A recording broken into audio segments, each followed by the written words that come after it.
लोकसभा अध्यक्ष ओम बिरला ने कोटा बूंदी लोकसभा क्षेत्र की जनता को बड़ी सौगात दी है। लोकसभा अध्यक्ष ने वर्चुअल कार्यक्रम के जरिए अपने संसदीय क्षेत्र में 22 सड़कों का ऑनलाइन शिलान्यास किया।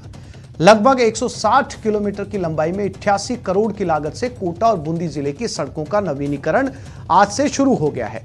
कार्यक्रम के बाद मीडिया से बातचीत में ओम बिरला ने कहा कि गांव की आर्थिक उन्नति के लिए वहां की सड़कों का इंफ्रास्ट्रक्चर मजबूत होना जरूरी है। सुगम सड़क होने से लोगों को शिक्षा, चिकित्सा और आवागमन की बेहतर सुविधा मिलती है।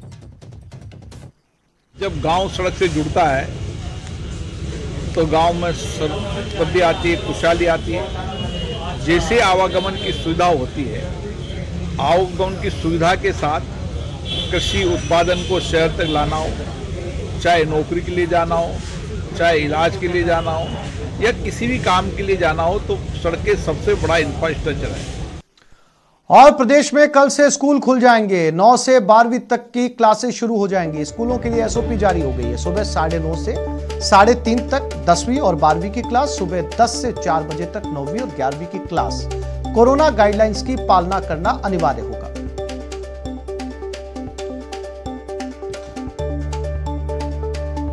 प्रदेश में 10 महीने बाद एक बार फिर स्कूल खुलने के लिए तैयार हैं। जी हां, एक बार फिर मरुधरा में बच्चों की हलचल दिखाई देगी।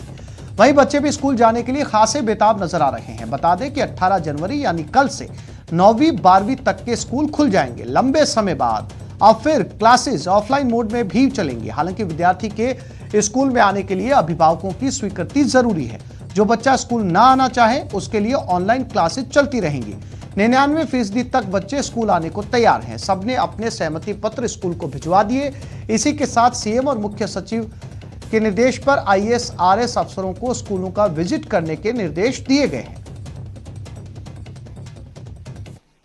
सावधानियां क्या क्या प्रिकॉशंस आपको रखने हैं और इनको कंसेंट फॉर्म भरवा लिए है। इनसे सब कुछ इनको पता है। इनको सब बता दिया है कि साइंस में प्रैक्टिकल भी स्टार्ट जल्दी हो जाएंगे। थ्योरी भी पढ़ा रहे हैं और ऑनलाइन कोर्स करवाया है। उससे बहुत कुछ कोर्स तो इनका पूरा हो चुका है।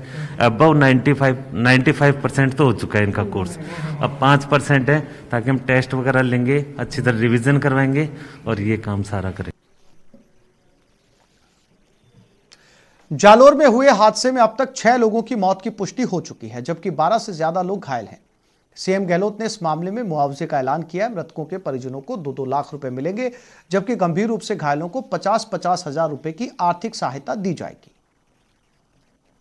स्याह रात में धू-धू कर चल रही थी बस में सवार यात्रियों में मचाता हड़कंप।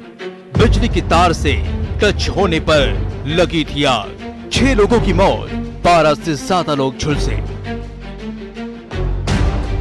ये वही बस है जो शनिवार की रात हाईटेंशन वायर की चपेट में आई और चंद पलों में दहकते शोले में बदल गई। रात गहराने लगी थी, लिहाजा बस की यात्री नींद की आगोश में जा रहे थे।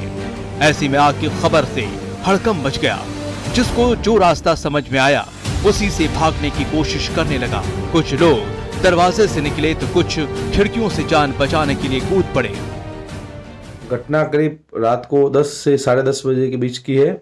चैन यात्रियों का संघ नाकोड़ा जी से पाली के लिए जा रहा था, लेकिन रास्ता भटक जाने से ड्राइवर गलती से जालोर के पास में महेशपुरा गांव में लेके गया। वहां पर बस हाई टेंशन लाइन की चपेट में आ गई और बस पूरी तरह से जल के खाक हो गई। मांडोली से ब्यावर के लिए निकली थी बस, रास्ता भटकने के कारण गांव में आ गई। तो गांव में 11 की जो लाइन जा रही थी उसके टच होने के कारण ठीक है आग लग गई। हमने इलेक्ट्रिक कटवा के पुलिस को बुलाई, तब तक हम लोग भी पहुंच गए मौके पे और काफ़ी लोगों को हमने निकालने की कोशिश की है। काफ़ी लोगों को निकाल भी दिया हमने और बाकी मौके पे सब है सही सलामत है। बाकी हॉस्पिटल भेज दिए लोग। इस अफरा तफरी के दौरान 6 लोग इस कदर झुलस गए कि उनकी मौत हो गई और 12 से ज्यादा लोग अस्पताल में भर्ती हैं। बताया जा रहा है कि इनमें से कई लोगों की हालत गंभीर है और उन्हें बेहतर इलाज के लिए जोधपुर रेफर किया गया है। इसमें प्रथम दृष्टया तो ड्राइवर की है कि वो रास्ता चूक गए। उनको जाना तो ब्यावर की साइड में था, परंतु वो एक सिंगल रोड पे महेशपुरा की तरफ चले गए। करीब 8-10 किलोमीटर इंटीरियर में चले गए और गांव के महेशपुरा गांव के चौक में चले गए। चौक में रास्ता बंद हो गया तो वापस वहाँ एक ट्रैक्टर के भी उन्होंने टच कर दिया ड्राइवर ने। वहाँ भी एक बहस हुई उनकी। फिर वापस यू टर्न करके वापस घुमाए गाड़ी को। जब जिस रास्ते गाड़ी ऑलरेडी निकल चुकी थी उसी रास्ते पर वापस कंडक्टर को चढ़ा करके कहा कि तार शायद हाइट कम है, तो कंडक्टर चढ़ाया उसको ऊपर करो। ऊपर करने के चक्कर में वो कंडक्टर के करंट आ गया, कंडक्टर के करंट की वजह से गाड़ी में करंट आ गया। प्रथम दृष्टया ड्राइवर की है, इसके अलावा भी हम बाकी इन्वेस्टिगेशन का इशू है कर रहे हैं इन्वेस्टिगेशन। यहाँ पे महेशपुरा गांव है हमारे से जालौर जिले से मुख्यालय से 10 किलोमीटर दूर।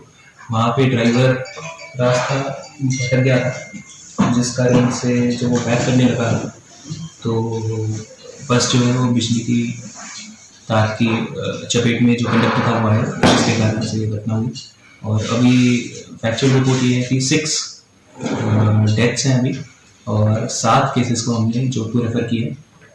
उनका इलाज MGH हॉस्पिटल बंसवाड़ में चल रहा है और 9 लोग जो हैं वो हमारे पास यहाँ पे एडमिट हैं। जो जालौर में जो एडमिट हैं वो बिल्कुल आउट ऑफ डेंजर है, कोई दिक्कत नहीं है। और जोधपुर में रेगुलर मॉनिटरिंग हो रही है, वहाँ पे DC सर IG सर वहीं पे हैं, उनकी मॉनिटरिंग हो रही है।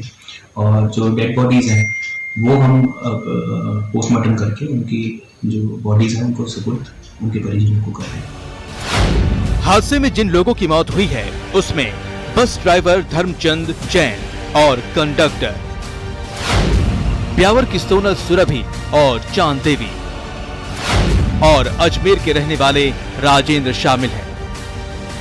और जो लोग झुलसे हैं उनकी भी पहचान हो गई है।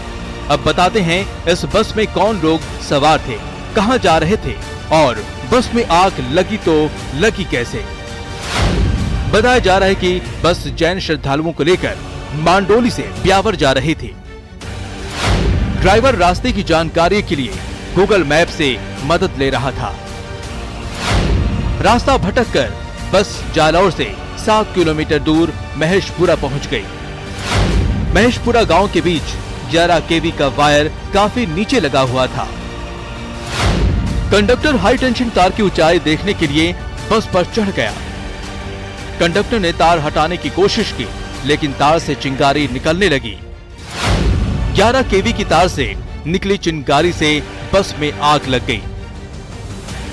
बस आग और करंट दोनों की चपेट में आ गई और इसमें कंडक्टर और ड्राइवर दोनों समेत 6 लोगों की मौत हो गई। पहली नजर में लगता है कि जैन श्रद्धालुओं की बस ड्राइवर और कंडक्टर की लापरवाही की वजह से लगी थी, क्योंकि ड्राइवर गलत रास्ते पर बस से ले आया और कंडक्टर ने बिना सोचे समझे मौत के तार को हटाने की कोशिश की। जालौर